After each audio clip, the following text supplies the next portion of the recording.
Welcome to Preach Care Preach with Rashad. We are the prophets. Here to episode, another sermon coming at you from 12 Ounce Sports, Zingo TV, Apple Podcasts, Google Podcasts, and anywhere else you can hear us. Rashad, what's going on, man? What it do, man? We wrapping up June. We got COVID cases going crazy, Boy, jeopardizing all the sports leagues. Which at this point, they might going to shut it down, man. There's no way they can contain all these people for the basketball season, and definitely not the NFL. Like, might as well go ahead and just wrap it up. it's sad to say that, but like every single day, every time somebody say, "Oh, he got the virus," I'm like, "Man, come on, that's another guy." Like and at some point they're gonna be like, "Forget it." I mean, I hope it don't get to that point, but yeah, you're probably right. It will. Yeah, you got the NFL talking about they're going to tarp off roads and sell stuff to sponsors, which is a good business idea because people will pay for that advertising. But it's like, yo, at this point, man, I Man, know we're all desiring and clamoring for sports, but at the same time, man, I don't want anybody putting their health at risk or nothing like that. Like it's bigger than that. facts. You can't facts about that. So we'll see what's going to happen in the next because they apparently everybody's supposed to come back in July. Baseball, WNBA. July they're talking about the waivers and like decide if you're gonna opt in, opt out to play or not for basketball, and then baseball they're doing the back to training camp, all that kind of stuff. So I want to see how it's gonna turn out, man. Hey, the NFL guys, they really kind of got messed up because like if COVID would have hit during free agency, man, like guys could have held out, and they could have probably got some stuff changed with the CBA. They need to redo that because they messed up. Yeah, they could have probably took advantage of the NFL then because they wouldn't have to sign no deals. Salary cap would have been changed, like all kind of stuff. So the NFL probably kind of missed the boat. No, fortunately, but also unfortunately at the same time. Right. So I would hate to see like NBA come back and then they shut them down again. Like I think that's gonna be crazy. I mean, it's possible though. You know, they might try to push through, but you know, you already got Avery Bradley. He's opted out. Carly Stein. You know, some other guys opted out as well, which is totally understandable. But now you got teams trying to go find replacement players, which that is fine also. But it's just like at some point you're gonna, I don't want to say run out of players, but you're gonna run out of people that's like, all right, we kind of don't care anymore. Exactly. And Dwight Howard, I thought he was gonna make his case, but I guess he didn't decide quite yet. Yeah, he got until July 1st, so let's see how that plays out. All right, man. Well, let's go and get into what we came here for, man. Then back to the upper room, our fourth position, shooting guards. I think this is another wings and rings debate. When it comes to that, when it comes to this is a valuable position that they have to do it all because they can. They're big enough too for most guys, and when it comes down to it, the game on the line, the ball probably gonna be in their hands. Yeah, shooting guard is kind of where most of your scoring champions come from, like your more ball dominant guys, you know. So it'll be a pretty fun debate, I think, on a few guys. But let's see how many keys we handing out today, man. We got to hand some keys out. All right, man. So we're standing at 34. We had Yeah, 12 power forwards, 12 small forwards, and we 10 10, point guards. 10 point So guards. let's see how many shooting guards we get in, and I bet the over will get in 60 people total. You bet the under 60. So let's see how our trend goes with our fourth position right here. Right, man. So without further ado, The upper room. let's start with the GOAT. I mean, this is what we said. We had a 10-part documentary about him and Michael Jordan, probably the greatest player of all time, debatably. I guess if you want to debate it, he's my one. But you know, from a shooting guard standpoint, we know the resume 6-0 in the finals. A lethal scorer. I think when he retired, he was top three. Now he done moved down the chain because of current players, former players who just retired. But I mean, Michael Jordan, you can't. I mean, Sir Ernest, Sir Jordan, Black Jesus, Black Cat. What does he got? I mean, every name you can think of, man. Like you know, you're a legend when you got your own. You know, your competitors calling you Black Jesus. Like, come on, man. Man, Like those Larry Bird quotes, everything you can think of. Like, he's the complete package from skill set, he could do everything. Of course, they didn't shoot the three a lot back then, but he still had times where they moved the line in. He shot the ball well. From a marketing perspective, I mean, dudes killed the game. And then you just can't watch any highlight package without showing a Michael Jordan highlight. That's why I think that's one of those things like LeBron doesn't have. Like Jordan always has like that ultimate highlight package in those crazy, crazy moments. Shot over Elo, good. Lakers, that crazy layup, like That's crazy. the shot against Utah, or just so many crazy moments, man. Like LeBron's, yeah, that LeBron's most iconic moments. You're gonna say the block, but it's like if he'd have made a shot with it, it'd have been more memorable. But people don't just go around showing LeBron's shot against Orlando when he hit that crazy three, or his shots against Toronto when he had that crazy run. Like Jordan just has that ultimate highlight package. Like nobody can do this. Yeah, man. I mean, Michael Jordan, elite on offense, elite on defense. You talking about what you want in a two guard to be a two-way superstar, and he fit the mold. And there's other guy just like him fit the mold. RIP, Kobe Bean Bryant. He's also in the upper room without question. 5-2 in the finals. Part of the best duo of all time with him and Shaq. 18-time All-Star. Probably the last two probably wasn't really him as far as the guy, but he won an MVP. Probably robbed of a couple. He even had his little stretches that we're gonna talk about other guys that maybe the winning wasn't there when he didn't have no other star, but he still was in the playoffs. They was up 3-1 against the Suns one time and still lost it. But I mean, his next best player was Lamar Odom at the time. But Kobe Bryant, man, I mean, just like Jordan. I mean, anything you want to say about Jordan, you can say the same thing about Kobe. Yeah, around that time, everybody who came into the league was being dubbed as the next Michael Jordan, but Kobe is the only guy that even came close, or you could say in some ways surpassed MJ. Of course, RIP to him, to his family. Always going to send condolences to them. The Black Mamba, man, a legend on and off the court as well. Crazy, crazy, crazy resume.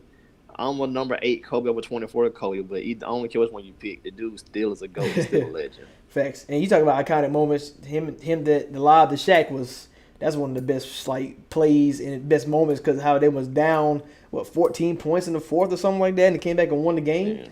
So he had lob to Shaq, the shot against the Suns. Oh man, the shot over D Wade, that crazy shot. I mean, Kobe got some too. The scorers table pumping the fist with the fifth championship. Kobe got some crazy highlights too. Facts. Next guy, man.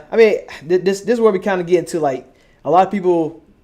You can debate the third spot a little bit, but we're not really ranking these guys. But Clyde the Glide Drexler, talented player, Blazers and the Rockets. If today's NBA were back then when he was drafted, they would have drafted Michael Jordan and instead of Sam Bowie, and that would have been a crazy, crazy duo to watch in Jordan and Drexler. But Clyde, I mean, man, hey.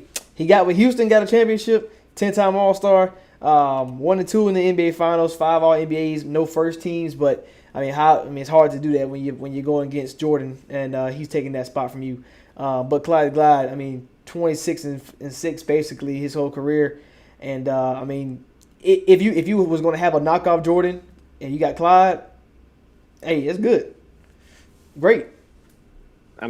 Nickname wise, it fits him perfectly because.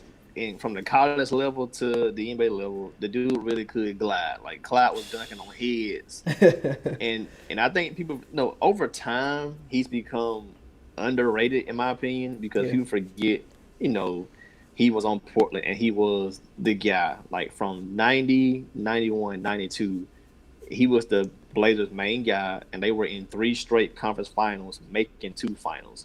So he's become underrated over time. Oh, he couldn't shoot. He couldn't do this.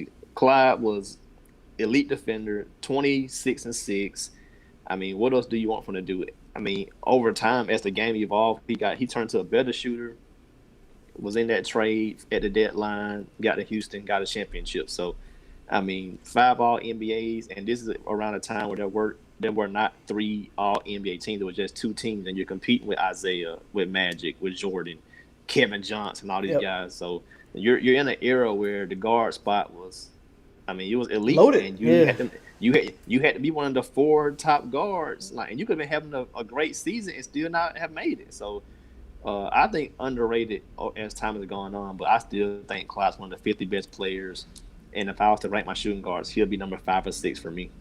Yeah, I mean he got a lot of he got a lot of moments, man. Him in college and NBA, it's just crazy that we probably as a culture like forget about Clyde and when you talk about the next guys we're gonna talk about, it's kind of like, oh well, they're more flashy, you know, they answer the questions and stuff like that. So Allen Iverson, the answer.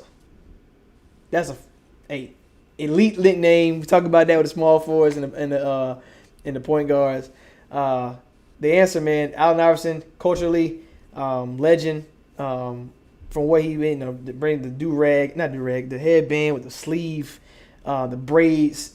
It just was he made the NBA fun to watch. Him crossing up Jordan is very iconic. Allen Iverson got to the finals, had one of the greatest games individually in the finals. Got gentlemen swept by the Lakers, but you can't really count him on that because Kobe and Shaq is too much. But he had opportunities when they tried to get him in Denver to help win, but Philly just they couldn't really get that second star to help him out along the way. But you're talking about a guy who's pound for pound one of the best players ever, 6 feet, and was able to like give it to you at all times. And I mean, he very underrated at defense as well. Man, AI, if you look at the first 12 years of his career, you would have thought this dude was Jordan. Like, dude's resume is crazy for like the first 12 years. Like, that stuff in Detroit, Memphis, and Yeah, I don't want to count none of that. Don't worry about that. Those first 12 years, this dude was 11-time All-Star, 4-time scoring champion, 3-time steal champion, 7 times All-NBA. The 90s, his class, the rookie of the year for his class. And he won an MVP. Like, and this dude only barely 6 feet tall, barely 175, 80 pounds.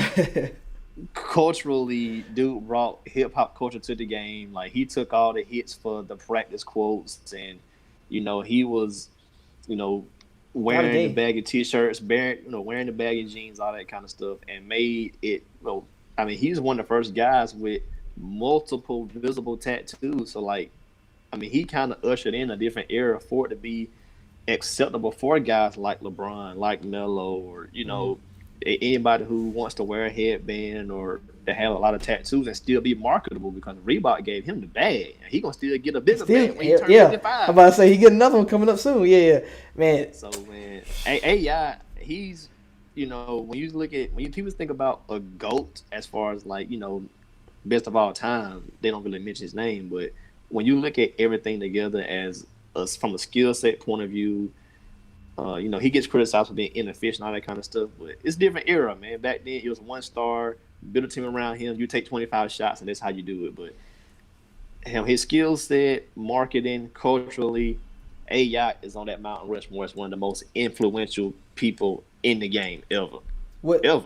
More iconic number. Second to Jordan to me. Second to me to Jordan. Like, outside of Jordan, AI is the most influential player ever. And like, dude always give love. AI, whenever you see him at the game, he always dapping up LeBron, D Wade, whoever. He giving them one of them bro hugs. Like, bro, I really love you. Like, I'm here to show you love too. I appreciate you, whatever you did for what you're doing for the game, the community, whatever. He always show love, always show respect. He's never talked down on any generation. He loves Steph Curry.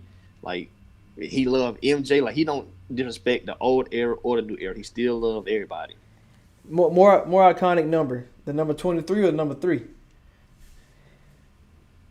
Probably 23, man, because you got Jordan had 23, Bron had 23, AD had 23 at one point. When you think of 3, you just think of Wade and AI mainly, but I say 23 more iconic.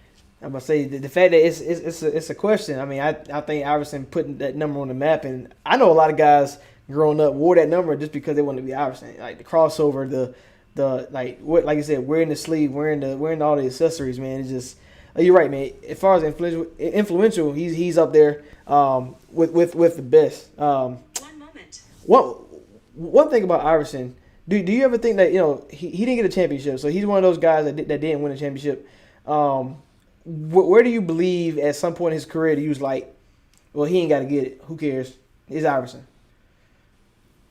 Probably around like 2004. Like at that point, he already been in the league like 8, 9 years. So everything he had did just skill set wise, it was kind of like the dude was on a crazy, crazy tear, and then the league kind of started to shift. As the LeBrons and D Wade's, all those guys emerged. So he's one of the top guys on the scoring list. I mean, to me, what he had already done through the first 8 teams of his career was already, rare air. So everybody can't win this championship, in my opinion. Like, No, if everybody right? could Yeah. win it, if everybody could win it, it wouldn't be special. I definitely agree with that one. Move on to another number 3, D Wade, Dwayne Wade, Flash. First of all, I think that sometimes, now this is not a knock. I'm not knocking him in this upper room, but it's like sometimes he does get a little overrated when it comes to like when you talk about his whole career, and it's mostly because of he won championships with LeBron, and we both agree in this that when LeBron got there, he was on the way down, and when you have a star like LeBron next to you, you got a Chris Bosh there as well. You got Pat Riley in the building and Spoelstra, like that culture and stuff like that. It can hide stuff like that. And I think D Wade had a great flash in the pan success when they talk about from when he first got in to about 2007, so about 4 or 5 years, and he was like, you talking about some top 3 player in the game. Like this was easy. And once the injury started hitting him, derailing him a little bit, the knees and stuff like that, adding LeBron definitely propped up his career, but he was still able to do what he wanted to do, to average 20 points, get your 5 and 5 as a rebound and assist type of guy. So Dwayne Wade, first that finals matchup is where he's going to go infamous for, where you down 0-2 and you come back and you dominate, and he averaged like 40 in those like last 4 games. And we talk about putting your team on your back, and it's not like Shaq was helping him like at a Shaq level, and he was putting that team on his back and carrying it. Man, you talking about special. That probably is going down as one of the best finals performances of all time. I definitely would rank it top 5. And what he was able to do then, coming back in later his career and still winning championships, being a part of those teams. I mean, D Wade's success is just off the charts. Yeah, like on the back end, of course with LeBron coming, I always say that kind of propped up his legacy a little bit more because I think it prolonged his window. His first year as a rookie, he wasn't really that electric, but that second year, they added Shaq, and boom, D Wade took off. Like from that 04-05 season through 2010, 2011 when LeBron first got there, I mean, dude was averaging 26 points, 6 assists, 5 boards, and he was one of the better defensive players in the game. So, I mean, It's crazy. outside of during that time period, to me, it was no matter what order you put him in, it was LeBron, Kobe, D Wade. Like that was like the 3, and then even Melo was like right there, like top 5 too. Right. Of course, you still had the Dirks, Duncans that were still there, but Duncan kind of was going down, stuff like that. But the Chris Pauls, guys like that. But to me, during that time frame, it was Bron, Wade, and Kobe. No matter what order you put them in, and like, I mean, outside of he didn't really shoot the 3 well, and at times he didn't shoot the free throw well. But D Wade was during his prime the total package. He had 2. I think it was 07 and 08. He had those 2 injury-riddled years, but for the most part, the other years in his prime, from like I said, 04-05 to 2010, 2011, he was playing, 70, 75%, of the game, 70, 75, something like that. And then, of course, once LeBron kind of emerged in 2012, D-Wade started to go down to like, barely 20, 21 points a game, load managing and all that kind of stuff. So Right. he got a chance to win the 2 championships, which is great. He's one of the better players in the league. His prime is pretty much unmatched. I mean, when you look at his prime, you're going to put his prime up there with Kobe, Jordan, those type of guys. But, of course, on the back end, he got a few more accolades, which helps him out. Yeah, I'm about to say is if you're in that conversation with the Jordan and Kobe's from your prime, and that's all you really need to say and have to say about him. But yeah, I think we tend to forget the success of Miami before LeBron gets there, and like I said, I'm not trying to knock him, but it's like, man, it's like him and D Wade getting together, like LeBron, even if he just got Melo or he got Chris Bosh, that would have prolonged his career. And whether he won championships with Chris Bosh alone, they still would have been conference finals or second round instead of doing what they was doing.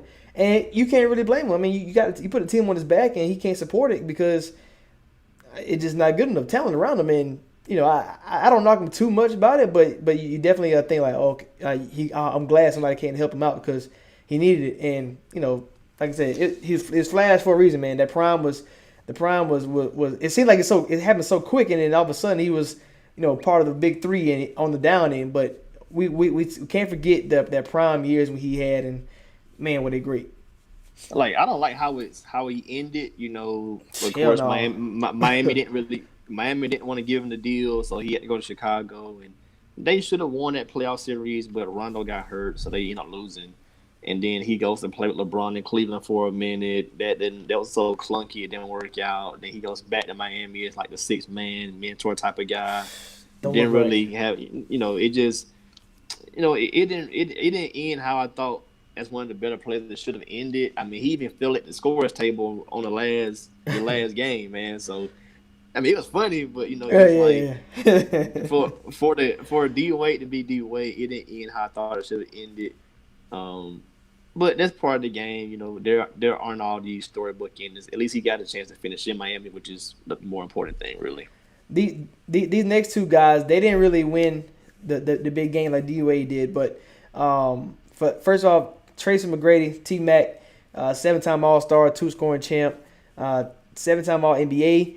We're putting him in the upper room because we talk about prime for prime. You putting him up with the Iverson and D Wades as well and the Kobe's because he was neck and neck with these guys from a prime standpoint. And then when the injury started hit, I mean, you fall on down. But you talk about somebody who, if he would have had the playoff success, would be viewed very, very highly amongst the NBA greats. And I think that's way differently. And and that's what really holds him back is because even with the Yao Ming, you should be getting second round conference finals. And obviously he doesn't count the Spurs run because he didn't play that much, but even if he got some minutes off that, that would have been a little bit better, but obviously it's with a stacked team. But I don't know, maybe if his career lasted, if he had more time with Vince Carter in Toronto or Grant Hill didn't get hurt in Orlando, we don't know what would happen and what his career would have went to. But it's like, man, it's sad to see how T-Mac ended, but it's like when he was there, he couldn't be stopped. Yeah, similar to D Wade, man. His prime, dude was something crazy. I mean, from age 21 to 27, he made All-Stars every year. Dude averaged 26 points, 25, 32, 28, 25, 24, and 24. Like, that was elite scoring, the two scoring titles. And outside of the 05-06 year, he was playing 70-something games. So he only played 67 in 2003-04, but he was playing 70-something games. Made the playoffs a few times, but didn't, of course, get the first round. Kind of had the unfortunate circumstance of when they changed the playoff format from 5 games to 7 games. He was up 3-1 against Detroit. They ultimately came back and won. So that would have been his playoff win. Then with Houston, if he wasn't injured, Yao was injured. It never lined up right. And then, of course, when you're in a 4 or 5 seed, those are always tough matchups, and they lost in those playoff series. But, man, T-Mac, one of my favorite players. Dude had those 7 All-Star years, 26.9 points, 6.6 rebounds, 5.4 assists. He can do it all. Basically the same thing as D Wade, pretty much. Yeah, he can do it all. Yeah. I think outside of Iverson from a size standpoint, the guys so far, they can do it all, like defensively and like guard multiple positions. And Iverson, even he was crafty with the steal. So, like, all these guys can do a lot of different things, and I think that's what makes the shooting guard such a great position. We talk about this upper room. Like, I feel like these guys are more like I want these guys more than any other position. Another guy. Yeah, same thing with Matt. He didn't end how I thought he should end either, man. With Knicks and Spurs, all that kind of stuff. They didn't even play. Bro, he didn't even play. Like Spurs, Hawks, Detroit. I forgot he was on the damn Hawks. Oh. Knicks, like, he ended terrible too, man. Like, then he had to go play in China for a minute. He wouldn't have killed over there, but it's Mac, man. Yeah. Come on, man. He had to go out like that, but It is what it is. Another scoring champ, another 12-time All-Star. The Iceman. GOAT nickname. Hey, that is George Gervin, man. I mean, he as far as putting the ball in the basket, that's what he did. Like it was easy. Oh man, this guy was great. It just sucked that he couldn't get the wins either. And it's like, man, imagine if he was be able to get prime David Robinson in San Antonio with prime George. You talking about another great duo, man. It's like timing be so crazy, man. Yeah, like he was in the ABA for a little while, but he didn't really lose too many years over there. He played in the ABA from age 20 to 23. So from 24 to 33, he was in the NBA, which is really most athletes' prime. Yeah.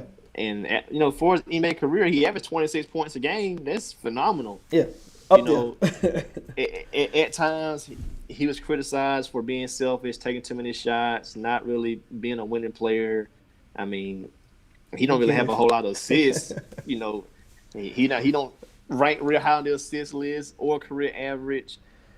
He wasn't really active defender. He would, he kind of had that Harden criticism. All points, no defense. He does lead. The way back Harden. Yeah. Winning, so. But man, those scoring titles, he got buckets, averaged over 30 twice. I mean, I think it was 33 and 32. Like, dude, killed. But for scoring titles, yeah, you would put your buckets up, man. Yeah, he was always efficient too. Like he was getting, 55%, 52%, 49%, like from the field. Like he was killing. And he was a guard, not a big man who's tall. Yeah, like, bro, you killing like that on 25 and 23 shots. You killing. Yeah. For a whole season, 79, 80 games. Come on, man. The Iceman. I mean, he was famous for that finger roll, wasn't he? Isn't that what he's famous for? He was crazy, man. Yeah. Spurs legend. I mean, it's like I said, it's crazy, man. It's like if greats and greats can line up together, who knows? Another guy we putting in. I don't know if this is really his nickname, but I feel like it's a great name to have. Is Jesus Shuttlesworth, Mr. Ray Allen. I mean, you ain't counting, man. Come on, man. He got game though, man. Ray Allen got game though. That from the movie perspective, it was a cool movie. But as a nickname, man. Hey, come on, my man got game. I can't give him as a nickname, man. Like some guys just don't need a nickname. Man. Like his name too short. His first name ain't even Ray. It's William. William Allen. It's probably Raymond. He probably dropped it. But wherever he went, man, he was a winner. When he was in Seattle, we know how great he was to him there with Rashard Lewis. Even in Milwaukee, making a lot of conference finals. Really should have got to the finals. He was Game 7 with Iverson in 2000 when they played 01 when they played the Lakers. So Ray Allen could have got there and he could have had his 50-point showing, and maybe he would have stepped up with Tyronn Lue. Who knows?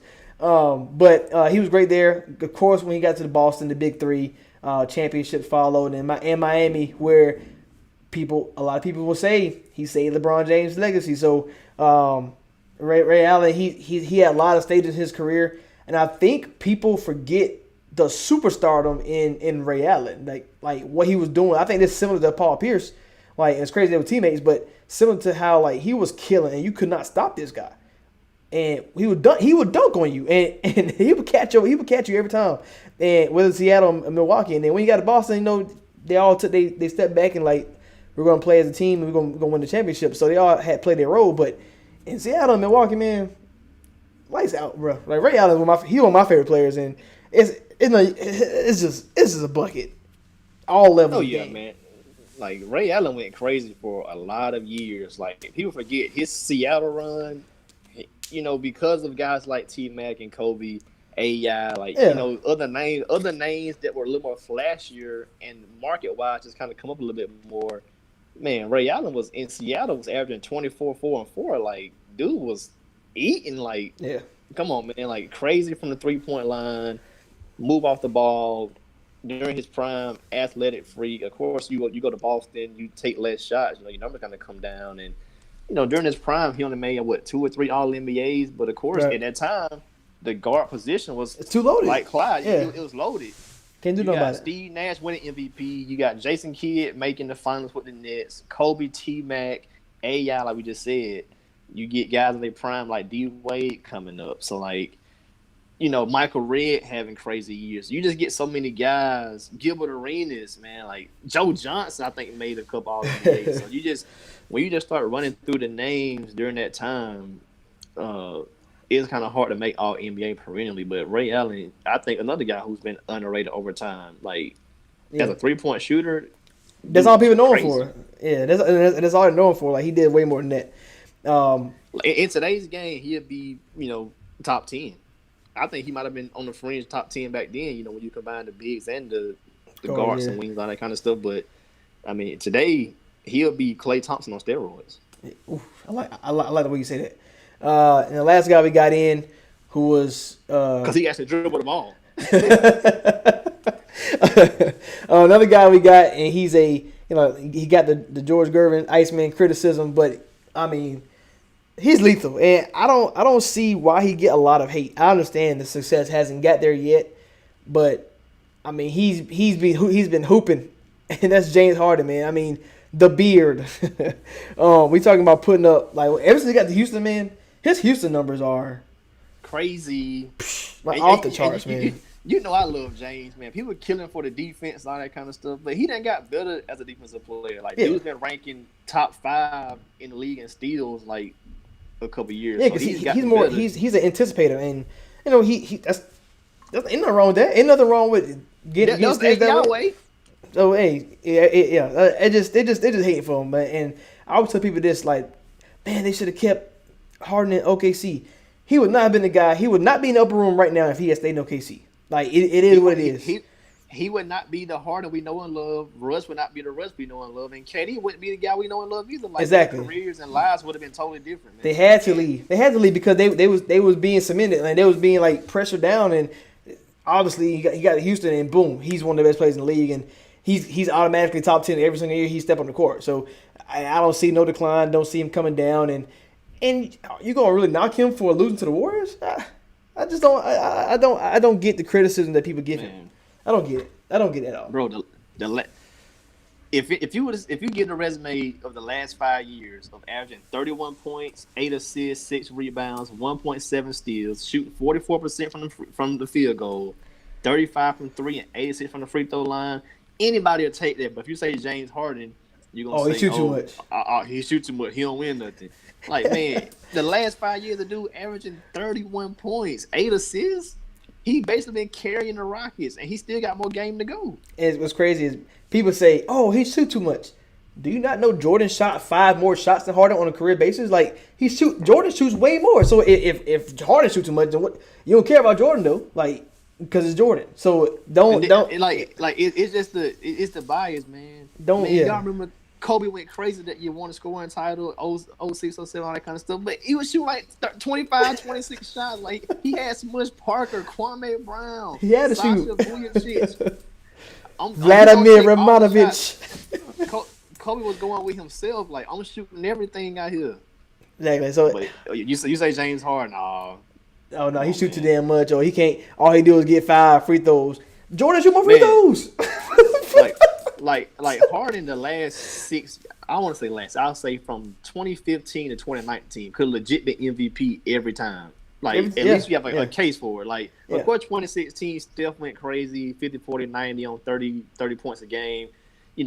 73 and 19. Harden wouldn't have got that. But 2015 you could have debated Steph versus Harden, and then you got the one with Giannis.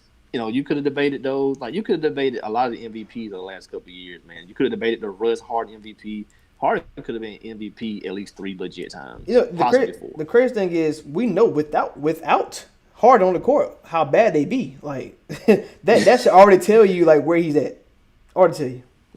Yeah, I love James, man. Like James one of the GOATs. This dude is one of the best offensive players, one of the best scorers in history. Yeah, I just want to look up the MVP shares and second place in 15, second place in 17, second place last year. He won the year before that, and he got 3 other finishes where he's in top 10.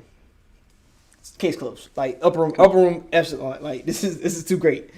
So those are automatic bids. So So we're going to get into the rest of it. So what are your thoughts of Sidney Moncrief, Milwaukee Bucks star? I'm gonna vote Sidney in because he's one of the only, well, I think 2 or 3 guys, him, Kawhi, and maybe one other person, maybe, are like the only few non-guards to even be Defensive Player of the Year back-to-back years. You know, on the numbers side, he had a great 5-year stretch. So, not really a whole lot outside those 5 All-Star years and stuff like that. Numbers-wise, he was, 14 points, 12 points, stuff like that. But for that 5-year stretch, probably best defensive player in the game, and he was averaging about 19, 20 points. So, I would give him my nod. 5 top 10 MVP finishes. We just talked about Harden, how he got all those he got. You're talking about a guy who can do yes, he's not a Jordan or Kobe when it comes to two-way, but as far as because he don't add the scoring like those guys did, but as far as defensively, right there with him. And Sidney Moncrief he's a bad man. I mean, 4 first team defenses. I think one's on the second team probably got robbed in those 5 years you talking about. So, I think that was his first one. I think. After that, he went up. He made second team, but after that, he made first team. Yeah, so 21 points, almost 6 boards, 4.5 assists. Come on, man. And yeah, we can't forget about it. Yeah, we can't forget about a guy like Sidney Moncrief, and he get lost in the shuffle just like the Clydes of the world, but not known for 3-point shooting, and he's defensive, so he's not flashy. But you talk about an elite defender. We talked about getting guys like the Dennis Rodmans. We let in a Draymond because of that as well. Kawhi getting in because of defense. Davis getting in because of defense. Sidney Moncrief, I mean, his best thing is defense. It's a two-way sport. If you got if all you gotta do is score. Guys, yeah, you got the guys who can do everything: score, defend, pass, all that stuff. You got the guys who are gonna be more defensive oriented, and then you got the guys who will be more offensive oriented. And you got your specialist guys or just your resume guys like this Draymond. He's more of a resume guy, but he has a versatile skill set. Yeah, and Iceman getting in for scoring, Moncrief getting in for defense. I think it's pretty easy. And man, like I said, 21 points in a 5-year stretch, man. He was putting some buckets up too. Hey, put in the basket now. That crazy post game. Another guy who's known for defense, tough nose, part of the bad boys. Joe Dumars. I think he got to be in. We talking about a guy who Finals MVP, had a case to win both of them. It just Isaiah Thomas had a greater consistency through all 6 games. But 5-time All Defense, 3-time All NBA, 2-time champ.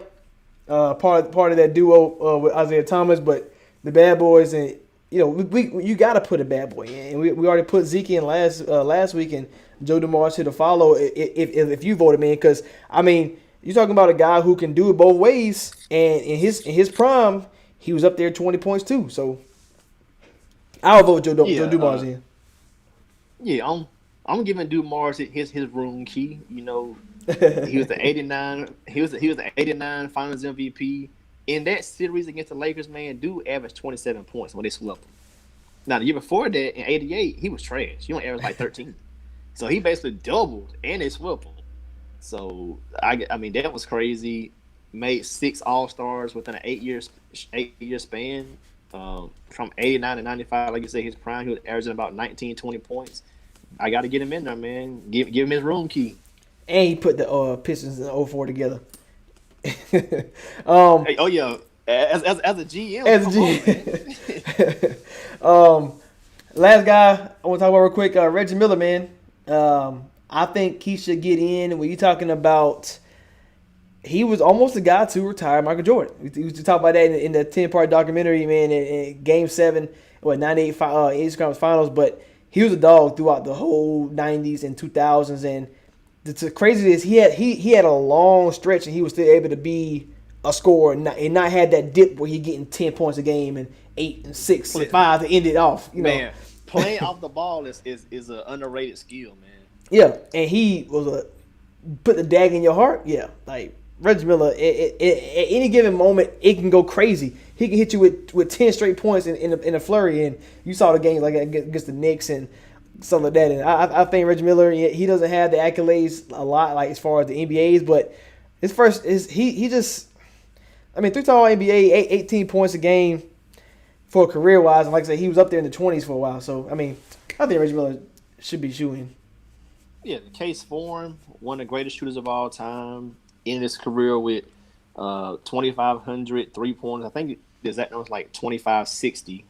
At the time when he retired, he was number one. Of course, Ray, and of course Steph gonna come Steph obliterate and Clay that, probably. and Clay gonna obliterate it probably, and KD or something. Harden might even Dame, get close too. Harden. Yeah, so you got some guys who are gonna get close. He led the league in free throw percentage 5 times. I mean, 96 Olympic team, they won the gold medal. But the case against him, never made a first or second team All NBA. And of course, like we said earlier, league is loaded, so you're not gonna beat out. You're not beating out Jordan Magic, ever. Kobe, these guys. So so at your own spot, you're not even gonna get there. So, but he never made a first or second team All NBA. He's always on the third team, where it helps guys resume out being on the third team. Yeah.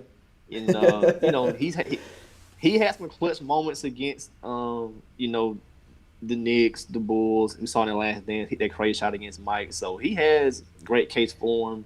And of course, you said against him, Denver did play defense a lot. And like I said, he never made first or second team All NBA. But I'll give Reggie a room key, man. Reggie is somebody else who's become underrated under time. But if you look at the 90s, people say he's overrated. Was he a superstar? Was he not a superstar? So he's one of those crazy guys to evaluate, man. But as he made 6 East Finals, made the 2000 Finals against the Lakers. I got to put him in there, man. All right, so let's go into some guys who are currently playing. So I know Klay Thompson gets names up there, and we talk about maybe like DeRozan. When it comes to career wise, those guys that have been playing for a while. Do you have the case to get Klay in? Yeah, 5-time All-Star. Of course, he's on the championship team 3 times. 2-time All-NBA. Made his first All-Defensive team, I think, a year or 2 ago. So one of the more prolific shooters in the game currently and in history. Has that Reggie Miller type skill set. I mean, Reggie played 18 years and was a 5-time All-Star, 3-time All-NBA. Klay's already past that, pretty much, because he's already 5-time All-Star and 2-time All-NBA. So, and he's not even done. So he already done passed that because Reggie played 18 years, and that was his final tally. So Klay's gonna surpass him on that. And of course, he got the 3 championships. So some deeper playoff runs is in Klay's favor. And we talked about Reggie having moments, the crazy 9 points and that that amount of time against the Knicks, shot against Jordan, some other crazy shots. Klay is known as a microwave that can erupt at any point without dribbling. I mean, less than 10 times at least in a whole game. So Klay is known; he's known to erupt. So his case would be along the lines of Reggie Miller. Yeah, I think we probably have to. I would say right now we don't put him in, but he's a guy that at the end of his career, you're talking about he got to get. You're gonna have to give him a key. He gonna be begging for it, and it's like he gonna have it, especially if the Warriors can still win without Kevin Durant. You're talking about a guy, if he get that success again, he get to the finals again and show what he can do. I mean. I don't know if it's more like, okay, well, would the Warriors ever got there again without Kevin Durant? Who knows? But we let Draymond Green in because his resume was so similar to Dennis Rodman. So it's kind of like, okay, well, similar success to Reggie Miller, similar to Ray Allen. But, does he have that dog in him to be the lead guy? And I think that's only the question I have. Can he get in as a lead guy like Reggie and Ray Allen were? And if he can show that just a little bit, I don't mind letting Klay Thompson in. Yeah, because of the era and the way teams are being built, he won't ever get a chance to do that. So I can't knock him for that. So it's true. I mean, as of today, I'm just going to vote Klay in. I mean, basically the same case as Reggie. I can't vote Reggie and not give it to Klay. So I would give Klay a key. Last 5 years he's averaging 21 points. Yeah, it is like, well, he got the defense too that kind of builds him up against Reggie without the defense. But like I said, it's like I want to see him with if he was given the reins. But if you want to say like the James Worthies of the world, I mean, Klay Thompson can fit that role. So I mean, being the third best player on the championship team, but can he ever? Do you think he ever can get a Finals MVP if they win another championship? What are your odds of him versus Steph? He'll just have to erupt in like 2 or 3 of the games because no Iguodala now. Klay may draw the best assignment defensively, and if he still erupts in a series, averaging about 23 points, and he has one of those crazy 45-point spurts and another, 39, something like that, and just kind of treads water for the rest of it, he could probably get it unless Steph just goes more berserk. Right, and that's crazy because you always got that idea that he probably and could. Then like just narrative wise, I think the media would kind of want to give it to Steph because they own Steph. His resume's yeah, like it's the only thing. They own him. It's Steph resume. Yeah, the only thing his resume's missing is that. So I think the media would kind of be like, we kind of got to give it to him this time. That's the media fault for giving it to Iggy. that's what it is. But if Klay can get one of those James Worthy type Finals MVPs, he'll be even more of a lock. But I gotta just the case for Klay, it equally matches Reggie. He just doesn't have the longevity yet, which he will get. As long as he returns from injury just fine. Yeah, ACL. I'm not worried about it. Yeah, I think he'll get it longevity-wise. He's going to finish pretty high. We're not really projecting, but I'm just saying, where he could finish up. But as of today, I think the case with Reggie and then similar to Worthy, similar resumes, I'll go ahead and give Klay a key. I'm gonna give him I'm gonna give him a key, but he gonna put it next to his cell phone, and he can't get into the door. That's what I'm gonna do. Hey, I think he's better than Draymond. So if I'm putting Draymond in, I gotta put Klay in. That's how I'm looking at it too. That's fair too. I feel like we probably had to put Klay in. So he'll get the key, but he gonna put it in the wrong pocket. That's what he gonna do. Real quick, we're gonna take a quick commercial break, and we'll be right back.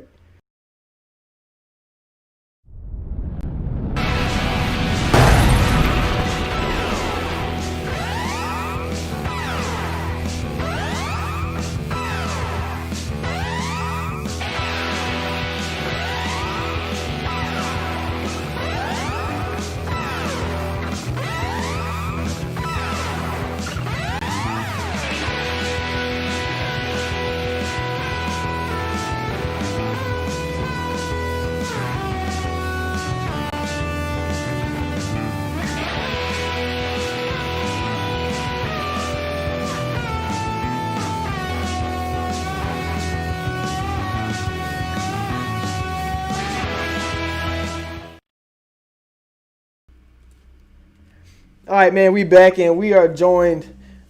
We had him on the show before a couple times. Kevo, man, what's going on? Man, what's going on, y'all? I was glad to be back. Thank y'all for having me. I enjoy this discussion. There's a couple things that y'all done said that I've kind of been like chomping at the bits to reply to. For starters, I want to talk about Reggie Miller with his iconic shots and stuff over Jordan, his pushing off behind. Y'all just gonna leave that off. All right, whatever. And then as far as Klay Thompson, man, if Klay and Steph win another championship, they're gonna give it to Klay because they don't want to give it to Steph for whatever reason. So Klay's gonna get one, and you gotta put him in. Right. But yeah, discussion is great. I'm glad y'all are using people's proms because a lot of people tend to stay in the league 5 years longer than they need to. So like, I'm glad y'all are not counting that against them. And I like what y'all say about my favorite player to answer. So I'm happy to be here. Thank y'all for having me. All right, so Rashad, man, you want to state your case for one of your guys from your favorite team of all time. We forget about him, Manu Ginobili. Go ahead and say why he should be in the upper room. Yeah, man, Manu. I mean, his resume speaks for itself. 2-time All-Star, and that's as a 6-man. Mostly in your career, you made All-Star team twice. Jamal Crawford never did that. Lou Williams never did that. Dude made 2 All-NBA teams, like we just said. He's playing in the most guard-dominant time ever, I think, in my opinion. Of course, he won a 6th Man of the Year award in 07-08. On the winningest trio ever with the Spurs, him, Duncan, and Tony Parker. 4-time NBA champ.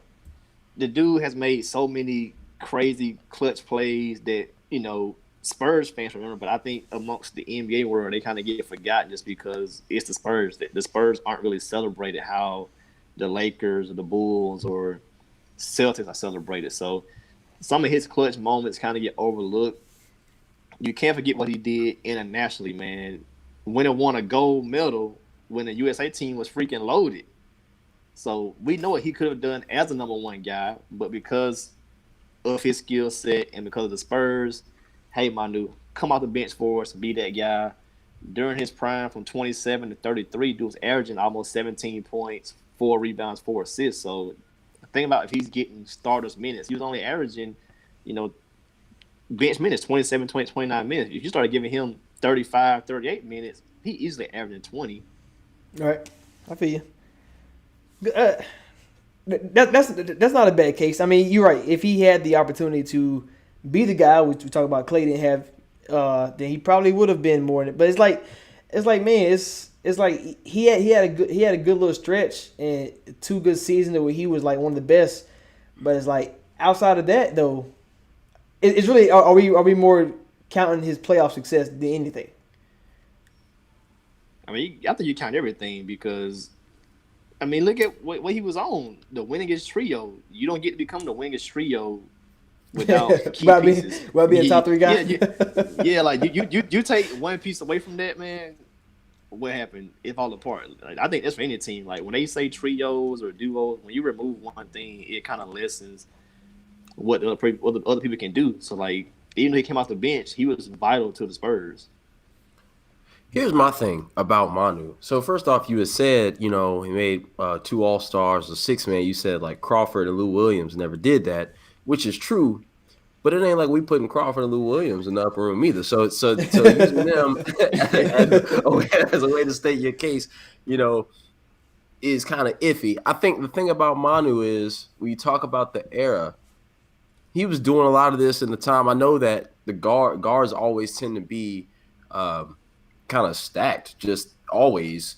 But like, I mean, this was a time when MVPs were going to Dirk Nowitzki and Steve Nash. So like, it ain't like he was. This is James Harden, Dwayne Wade type stuff.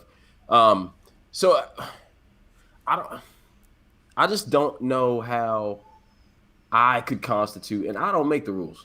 This is upper room. At the end of the day, y'all make the rules, but I don't know how I can constitute, you know, a career 6-man. Like, I get it. Had he been able to be a star, to be the guy, we've seen what he can do internationally, but he didn't, and so he didn't get that opportunity. And so, just like you can't punish a guy like Klay Thompson for not getting that opportunity, you can't reward a guy like Manu, assuming that if he got the opportunity, he would get it. And so, in this case, me personally, I would have to keep him off. But you make compelling cases, and you know, if the more you talk and the more I think about it, the more I want to put him in. But as of right now, I probably got to keep him out. Yeah, the only thing about Manu, which is a fair point. The only thing about Manu is like, damn, you know what? Manu made the Euro step though. Exactly. That's crazy though. Like, damn. Oh man, because Kevin McHale went in with the up and under. You got the Euro step. That's iconic. Ah, damn. That's a good case. All right. That's ooh. But before we make a decision, let me talk about my guy who just announced that he's done playing Vince Carter. Shout out to him. I was live when he scored his what was it? His 20,000 career point. He hit about 2 years ago. 20,000, I think. Yeah. So Vince Carter, man, salute to you. Great career. We should have been saying this 7 years ago, honestly. But hey, at least you finally hang it up. But this guy, Vince Carter, man, I'm talking about in his first 11 seasons, 8 All-Stars, 2-time All-NBA, Rookie of the Year, averaging 23, 5, and 4. You're talking about up here with the rest of these guys like the D Wades and the Clydes and all these guys. And he has some slight playoff success. But obviously he was more better as a role player when he got to the Mavericks and all that stuff like that. But in his prime, was Vince Carter? Do y'all think Vince Carter ever was a top 10 player? And I would say yeah, at least in the first 11 seasons. Then I think once he left New Jersey, then kind of dwindled down a little bit. But I think Vince Carter was a dog, and I mean half man, half amazing. Vince is he's insanity, man. I don't know about top 10 player, not during that time. You don't think so? Like doing like All right, during the 2000. Real, Go ahead. real quick. Shaq, All right. Kobe, T-Mac, KG, Duncan, Dirk, J. Kidd. Then you got to still think about Omari was peaking at that time. I can't got give you Amari. C-Webb. I don't know if you see Webb either. I don't. I give you AI, but see, I don't know. Bro, King, C-Webb, 0102, bro. 0102, You tripping, bro. 0102, yeah, but I'm talking 03, 04. What happened? 03, 04, 05. Where you go? Give me. He was still there. Man, Vince was nasty. I don't know, man. I think Vince had a compelling Man, case to be top bro, I 10. ain't even name Paul Pierce or Ray Allen either, man. Vince was not top 10, bro. He competing with those guys with Ray Allen and Paul Pierce. Damn it. He French. He said first of all he said they should have won Game 7 against the Sixers. That would have knocked Iverson out in the second round. And who knows against Ray Allen, he could have went to the finals. And small stuff like that changes the game because he had the opportunity to win the game. Oh yeah. And the shot went in and out. I mean, that changes everything. We don't ever talk about Iverson step over. We don't never talk about he probably get swept by Lakers because Iverson was better. So Iverson had that career game. So I don't know, man. I think it's just like one or two things, and he was another way around. I just think he probably lasted too long. He played too long, so it's kind of like we forgot about him a little bit. But his first 11 seasons was amazing. Greatest dunker ever, though, for sure. I feel like Vince Carter reminds me a lot of Kyrie Irving. Damn. From the standpoint of like he came in and off rip, he's putting up numbers. You can't deny the numbers. He's box office, showstopper. You come to see Vince Carter. But, outside of that, yeah, you dunking. Yeah, you're bringing fans into the stands, but what do you that's all I got. Like, it's the same thing I feel with Kyrie. Like, yeah, you breaking ankles and making crazy layups, but outside of that, man, you got why you got a ring. We don't have to talk about that. Like, yeah, I'm just kind of like Vince Carter and Kyrie Irving are the same to me. If Kyrie Irving's career goes exactly the way it's going, they're the exact same. And I don't know, man. I just numbers and box office doesn't get an upper room key for me. I mean, at least Manu Ginobili created the Euro step, like, and I guess Vince Carter did the whole point thing or whatever in the dunk contest, but like, it's over. Winning the dunk contest. But that really is the case for Vince, though. Greatest dunker ever, and he made basketball in Toronto relevant. Yeah, we see what they get now. So in a whole other country. That's the greatest case for Vince. Yeah, that's the greatest case for him. But I would vote him in. I don't know about that top 10 is like Josh as real fringe, but it's just like Kyrie. It's fringe. The line is really slim. Like, but to be fair, so off initial thought, I wouldn't put Vince Carter in. When I first thought about this discussion, I was like, I'd go Vince more than I go Manu. However, if you think about, I didn't think about, basketball in Toronto was nothing before Vince Carter. Chris Bosh, his celebrity in Toronto would have been nothing had Vince Carter not come first. And that's that's Canada. That's a whole country. Right. Like,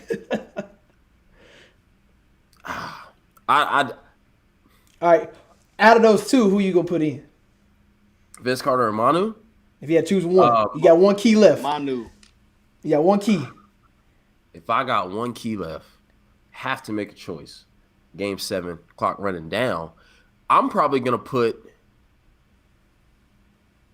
Manu Ginobili in over Vince because, like I said, Manu made the Euro step. Made the Euro step, international superstar. And he had the wavy hair.